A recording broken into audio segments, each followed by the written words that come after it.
As you know, the United States buys about 99% of Canada's oil exports.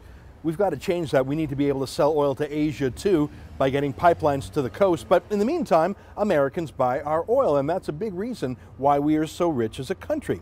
Now, from time to time, U.S. leaders come to the oil sands to see them for themselves. Former Vice President Dick Cheney did. U.S. governors do. Senators and congressmen from both parties do. Most Democrats, other than a few extremists, and pretty much all Republicans, prefer our Canadian ethical oil to buying OPEC conflict oil from America's enemies. Well, the other day, a delegation of U.S. leaders came to see things for themselves. It was a pretty serious group. Congressman Tom Rice and 2 senators. That's a big deal. A U.S. senator is more important than a Canadian senator. They're elected. They represent a whole state. There's only 2 senators per state. One of the senators who came is Lindsay Graham. He's actually running for the Republican presidential nomination. He probably won't win, but he's a very serious person. Now, Saskatchewan's Premier Brad Wall personally met them and toured these people through his province, talking about Saskatchewan's resources and lobbying for the Keystone XL pipeline. But when the Americans came to the oil sands in Alberta, the heart of the story, where literally 98% of Canada's oil reserves are, Alberta NDP Premier Rachel Notley just refused to meet them. Just refused. In fact, not a single NDP cabinet minister would go to greet them. Could you imagine that?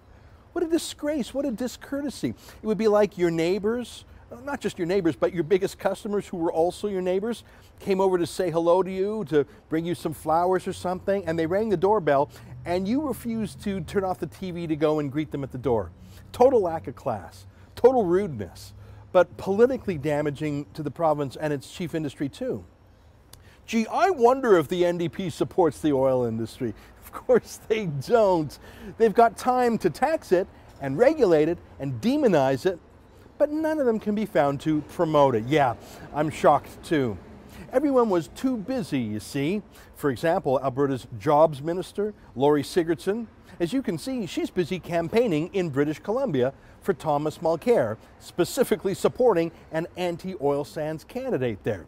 Obviously, she's too busy to go. I mean, 40,000 jobs have been lost in Alberta so far this year, but the Jobs Minister is too busy to meet our biggest customer.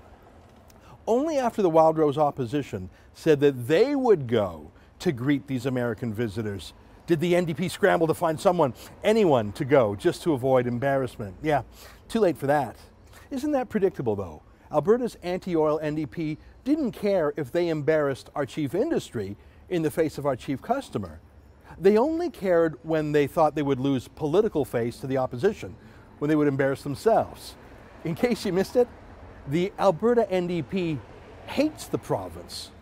Prove me wrong. For TheRebel.media, I'm Ezra Levant.